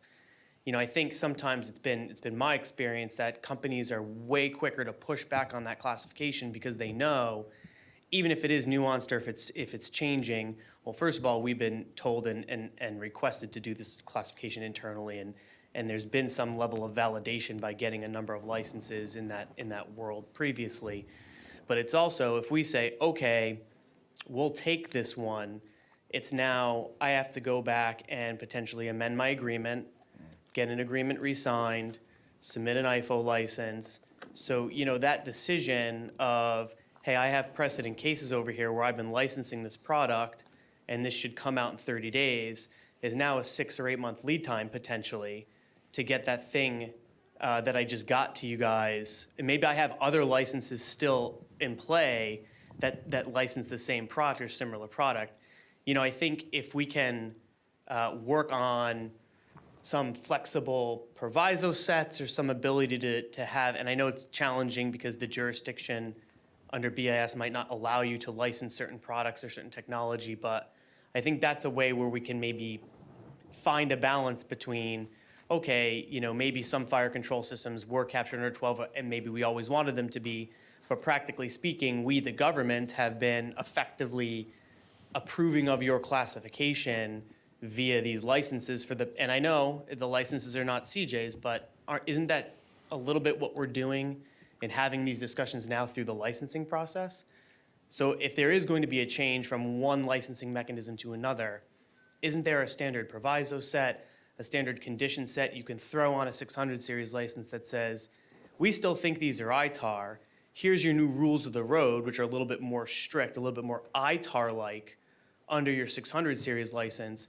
Go ahead and delight your customer, keep doing your business, and come through the CJ process, right? But there's got to be a balance there that we can find to allow business to continue moving forward, particularly with our closest allies and key customers, but also achieve the goals of keeping those gates and those fences around our highest products. I know that maybe some of my colleagues don't like me saying this, but I think there's got to be a practical application to saying we might not get this right all the time, but particularly where there's precedence and it's coming back from the government in some ways through licenses as well, it's that ability to work with us to continue the business is almost as critical as for us making sure that we have the right licensing mechanism in our hand at any particular time. Does that make sense?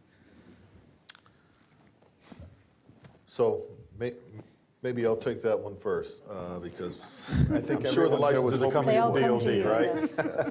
We're going to step up. So here's my response.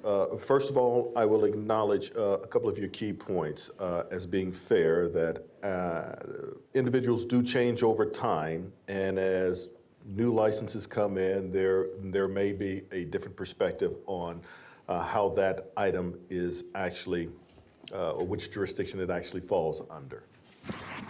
But I will also say that at least, and I think I could be fair in speaking for state and commerce, which I never ever do, particularly in public, is that we don't do many CJs through the licensing process. That may be what the perception is, but there is a lot of work going on behind the scenes before one of those licenses is cut out of DTSA that says, go get a state license, if you will, because here is how we've done our analysis, and here's why we make the case that you fall, under the ITAR, Category 12, Category 11.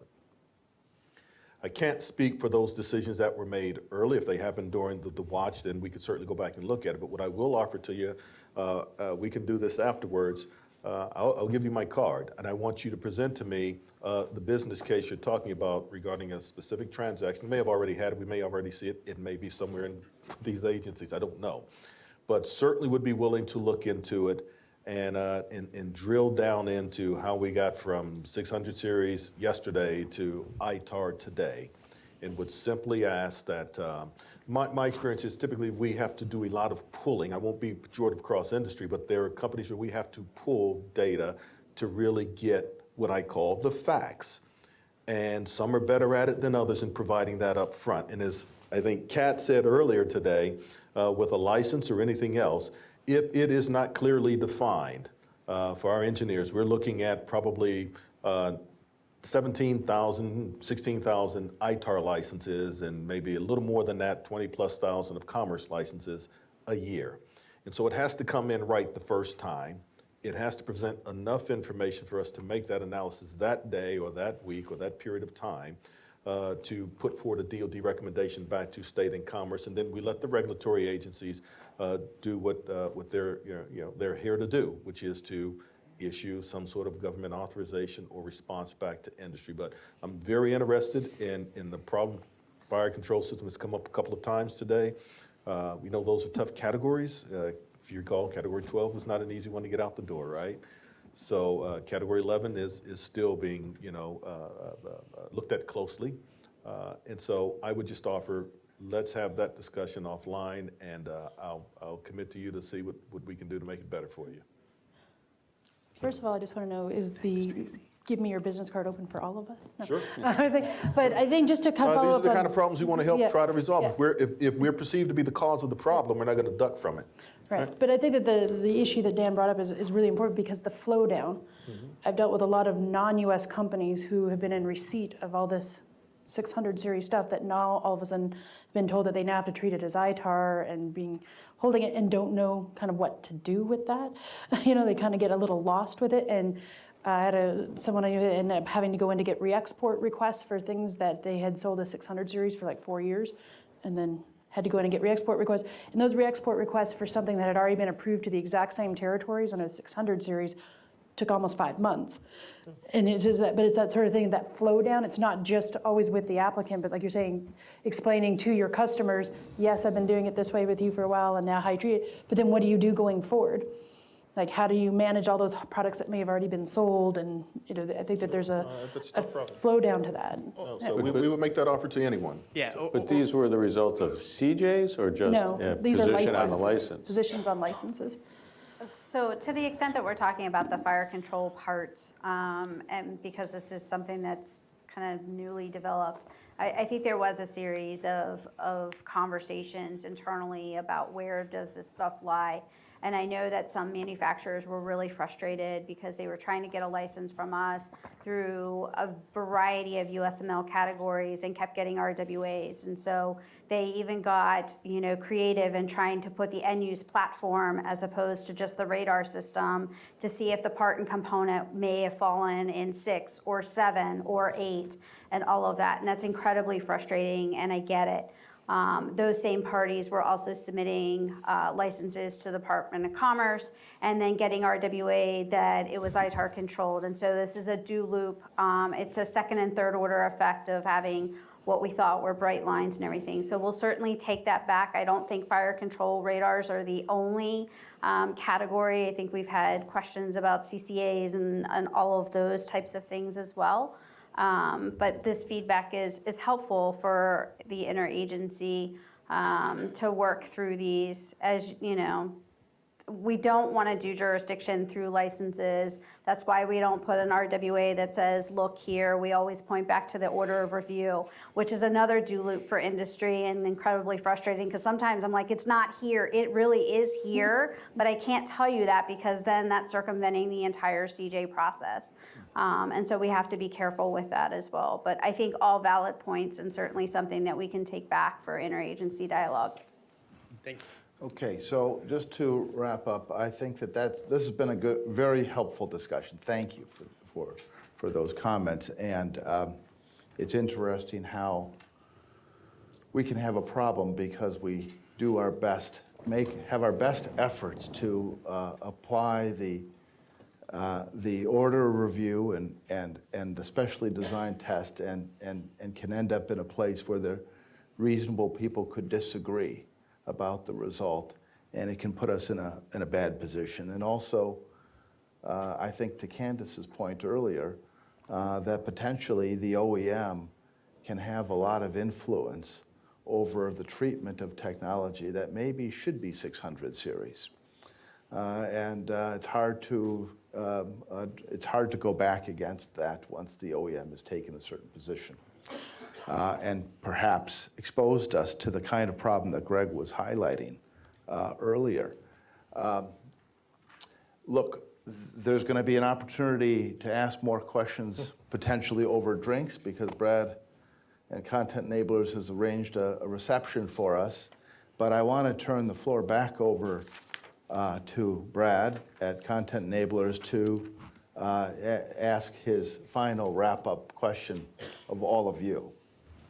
Well, first of all, thanks, George, and everybody. You know, we started this. We talked a little bit about looking at where we are now with the three questions. We kind of looked at a very broad brush in hopes of developing a framework for what we're going to move forward in 2020. So, you know, we are running out of time with our allotment here, but I was hoping particularly, you know, Matt, Tracy, Kat, you could just share a short synopsis. You know, what you think are some of the things, particularly that the practitioner community needs to be thoughtful of moving forward in 2020 to best, you know, protect themselves, their organizations, and prepare for the type of things that we introduced today. And then we'll kind of wrap up talking about quickly what are scheduled for the 2020. Kat, you look like you're ready to say something. No, I am not. I'll leave it to somebody else. Matt, we can always count on you. Yeah, I guess it's really two things. One is continue to make sure you cover the basics. How is my item classified? And have your screening process in place, particularly on our side, if it's clearly subject to the AR, but otherwise doesn't need a license to wherever you're thinking of sending it. And then really make sure that you're following the Federal Register notices, both for entity list listings, other potential changes to the regulations, and then particularly as we put out these proposed emerging technology controls, as well as the ANPRM on foundational, to make sure that you have comments. As you can imagine, we got a lot of comments on the ANPRM on emerging technology. They were generally pretty general, saying do this very carefully. A few of them were not me, but him, or not my product, but his product. But once we start rolling out these specific proposed ECCNs, we really need to get very detailed comments from the companies that are in that space, just like we did with all the export control reform proposed rules. Great, thank you. Tracy? So first of all, thank you for inviting Defense to participate in this panel. I will tell you, I echo Matt's comments, but some of you know we don't have a compliance arm for this export control work within DOD. That's not our core line of business. Ours is, of course, national security. So to the extent you follow the great guidance you're getting from our two regulatory agencies to pay attention to the red flags and do your own due diligence as best you can, I think you'll be okay in the long run. But we'll help where we can if you have licenses in the pipe, anyone streaming and anyone listening, to help you get the best outcomes that you think you need. For us, I thank Matt for hitting on it earlier, when we look at these export transactions, we are absolutely committed to furthering interoperability, strengthening partnerships and allies across the globe for those who we operate with. So we have no interest in stifling the defense industrial base or our foreign partners. And again, thank you very much for having us. So echo all of the stuff that was said, but I do want to highlight something that George mentioned earlier about compliance burden on screening and exercising due diligence. These are big key things. I mean, it's to protect your IP, but it's also to mitigate those risks associated with transactions and what have you. I think going into 2020, you'll see us screening more and more as we're looking at investment, as we're looking at ownership changes, and these are with our partners. We've seen companies where our adversaries have gone in and scarfed up companies within our prime partner relationships, and we've had to look at the supply chain. We've had to engage with DoD for them to look at their supply chain to make sure that we're not running afoul of any DFARS obligations or what have you. This is going to be big in 2020. You're going to see more joint ventures. You're going to see more acquisitions. You know, we stumble across some of this through OpenNet sourcing, so we don't have, you know, some high-powered system that's out there looking for it. Yes, we're plugged into some of the Intel channels and what have you, but some of these companies are bought up. We don't know it until we run just an OpenNet search, you know, through normal techniques of seeing that somebody who has longstanding ITAR licenses with us could be on 200 license applications, and all of a sudden they were acquired in part or in full by one of our adversaries. So we're definitely looking at that, and we will continue that trend line going forward in 2020. Good comment. Thanks, Kat. So, you know, in conclusion, I do want to say that we do have our next event is scheduled for January 15th, which we're going to be joined by Kevin Wolf, talking specifically about all things entity list. He's very excited about that. We also have are working with our colleagues at Squire Pat Boggs in February discussing foundational technologies, emerging technologies, and such things, and also some sanctions programs. So if you're interested in hearing more about our practitioner certification programs and joining us for those events, feel free to talk to Candace or I over cocktails, or those of you online, please join us. But mostly, I'd like to thank our friends on the panel. We appreciate the time and the effort. I hope that you all found it to be a good start. This is our first event, so you know, we'd like to share, you know, get your thoughts on what we can do, you know, together as a community to improve this process. So in conclusion, thank you, and please step across the hall, and we have a little you know, time to network and enjoy each other's company. So thank you. Thank you. Good, thank you.